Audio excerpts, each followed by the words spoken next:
আজি বুধবাৰ 2025 চনৰ 13 আগষ্ট। আজি বিশ্ব অংগদান দিৱস। অংগদান আৰু অংগ সংৰোপণক উৎসাহিত কৰাৰ লগতে মৰণোত্তৰ অংগদানৰ গুৰুত্ব আৰু মহত্ব সম্পৰ্কে জনসজাগতা সৃষ্টিৰ উদ্দেশ্যে প্ৰতি বছৰে 13 আগষ্টত উদযাপন কৰা হয় এই দিৱস। আন্তৰ্জাতিক বাওঁহতীয়া লোকৰ দিৱস। বাওঁহতীয়া ব্যক্তিৰ স্বকীয়তা আৰু পাৰ্থক্যক স্বীকৃতি আৰু উৎসাহিত কৰাৰ লগতে প্ৰচলিত অন্ধবিশ্বাসৰ বিৰুদ্ধে সজাগতা সৃষ্টিৰ লক্ষ্যৰে প্ৰতি বছৰে 13 আগষ্টত বিশ্বব্যাপী উদযাপন কৰা হয় বাওঁহতীয়া লোকৰ এই বিশেষ দিৱস। লেফ্ট হেণ্ডাৰ্ছ ইণ্টাৰনেশ্যনেল ইনকৰ্পৰেটৰ প্ৰতিষ্ঠাপক ডিন আৰ কেম্পবেলে 1976 চনত এই দিৱস প্ৰৱৰ্তন কৰিছিল। উভতি চাওঁ ইতিহাসত আজিৰ দিনটো। ভাৰতত প্ৰথম উৰাজাহাজৰ নিৰ্মাণ। 1951 চনৰ 13 আগষ্টত ভাৰতত নিৰ্মিত প্ৰথমখন বিমান HAL H-22-এ প্ৰথম উৰণ আৰম্ভ কৰে। বায়ু সেনা বাহিনীৰ প্ৰশিক্ষণ আৰু অন্যান্য প্ৰয়োজনত ব্যৱহাৰ কৰা হৈছিল হিন্দুস্তান এৰোনটিক্স লিমিটেডে নিৰ্মাণ কৰা 2খন আসনৰ এই প্ৰশিক্ষণ এয়াৰক্ৰাফ্ট। পিটছ ইণ্ডিয়া এক্ট প্ৰৱৰ্তন। 1784 চনৰ 13 আগষ্টত ব্ৰিটিছ সংসদে পিটছ ইণ্ডিয়া এক্ট বুলিও জনাজাত ইষ্ট ইণ্ডিয়া কোম্পানী এক্ট প্ৰৱৰ্তন কৰি ভাৰতত ইষ্ট ইণ্ডিয়া কোম্পানীৰ সৈতে দ্বৈত নিয়ন্ত্ৰণ ব্যৱস্থা স্থাপন কৰে। তদুপৰি কোম্পানীটোৰ নিয়ন্ত্ৰণাধীন ভূখণ্ড ভাৰতত ব্ৰিটিছ সম্পত্তি হিচাপে দিয়া স্বীকৃতি ব্ৰিটিছ দখলৰ আনুষ্ঠানিকতা হিচাপে চিহ্নিত হয়। ৰাষ্ট্ৰীয় ঘাইপথ বিধেয়ক গৃহীত। 1956 চনৰ 13 আগষ্টত লোকসভাত ৰাষ্ট্ৰীয় ঘাইপথ বিধেয়ক গৃহীত হয়। দেশৰ ঘাইপথসমূহৰ সামূহিক উন্নয়ন আৰু ৰক্ষণাবেক্ষণৰ বাবে উত্থাপন কৰা এই বিধেয়কখন 1956 চনৰ 11 ছেপ্টেম্বৰত ৰাষ্ট্ৰপতিৰ সন্মতি সাপেক্ষে দ্য নেশ্যনেল হাইৱেজ এক্ট 1956 হিচাপে প্ৰণয়ন কৰা হয় আৰু 1957 চনৰ 15 এপ্ৰিলৰ পৰা ইয়াক কাৰ্যকৰী কৰা হয়। ভাৰতত চামিল ত্ৰিপুৰা। 1947 চনৰ 13 আগষ্টত ত্ৰিপুৰাৰ মহাৰাণী কাঞ্চনপ্ৰভা দেৱীয়ে ব্ৰিটিছ শাসনৰ অন্তত স্বাধীন ৰাষ্ট্ৰৰূপে গঢ় লোৱা ভাৰতীয় সংঘত যোগদানৰ বাবে ৰাজকীয় সন্মতি প্ৰকাশ কৰা নথিত স্বাক্ষৰ কৰে। আনুষ্ঠানিক একত্ৰীকৰণ হয় 1949 চনৰ 15 অক্টোবৰত। বীৰ টিকেন্দ্ৰজিতক ফাঁচী।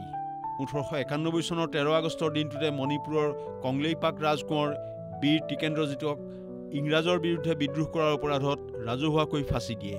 এই দিনটো মণিপুৰত দেশপ্ৰেমিক দিৱস হিচাপে পালন কৰা হয়। এথেন্স অলিম্পিকৰ আৰম্ভণি। 2004 চনৰ 13 আগষ্টৰ দিনটোতে গ্ৰীচৰ এথেন্স চহৰৰ অলিম্পিক ষ্টেডিয়ামত আৰম্ভ হয় একবিংশ এথেন্স অলিম্পিক। প্ৰাচীন আৰু আধুনিক অলিম্পিকৰ জন্মস্থান গ্ৰীচত 1896 চনৰ পিছত প্ৰথমবাৰৰ বাবে অনুষ্ঠিত এই গেমছত 201খন দেশে অংশগ্ৰহণ কৰিছিল। উপগ্ৰহৰ সহায়ত টেলিফোন।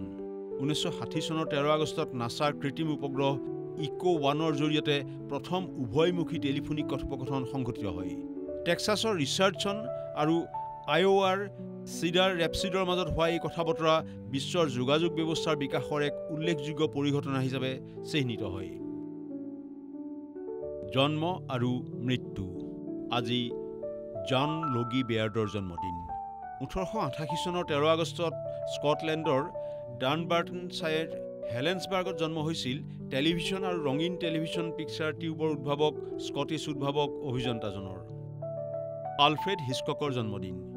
1889 চনৰ 13 আগষ্টত ইংলেণ্ডৰ এছেক্সৰ লেটনষ্টনত জন্ম হৈছিল 6 দশকজোৰা কেৰিয়াৰত 50খনতকৈ অধিক চলচ্চিত্ৰ পৰিচালনা কৰা মাষ্টাৰ অৱ ছাছপেন্স হিচাপে খ্যাত বিশ্ব প্ৰসিদ্ধ চলচ্চিত্ৰ পৰিচালকজনৰ সম্পূৰ্ণ নাম আলফ্ৰেড জোচেফ হিচকক। ফিডেল কাষ্ট্ৰৰ জন্মদিন।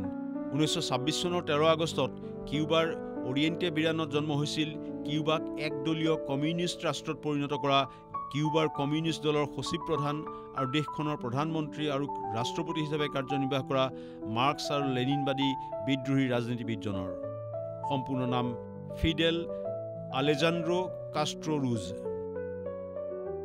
শ্ৰীদেৱীৰ জন্মদিন। 1963 চনৰ 13 আগষ্টত মাদ্ৰাজৰ মিনমপট্টিত জন্ম হৈছিল পদ্মশ্ৰী, ৰাষ্ট্ৰীয় চলচ্চিত্ৰ বঁটা, 5টাকৈ ফিল্মফেয়াৰ বঁটাৰে সন্মানিত হিন্দীৰ উপৰি তেলেগু, তামিল, মালয়ালম আৰু কানাড়া ভাষাৰ চলচ্চিত্ৰত অভিনয় কৰা ভাৰতীয় চিনেমাৰ প্ৰথম মহিলা ছুপাৰষ্টাৰ হিচাপে খ্যাত যশস্বী অভিনেত্ৰীগৰাকী। প্ৰকৃত নাম শ্ৰী আম্মা য়াংগেৰ আয়াপ্পান। ভৱেন্দ্ৰনাথ শইকীয়াৰ মৃত্যু।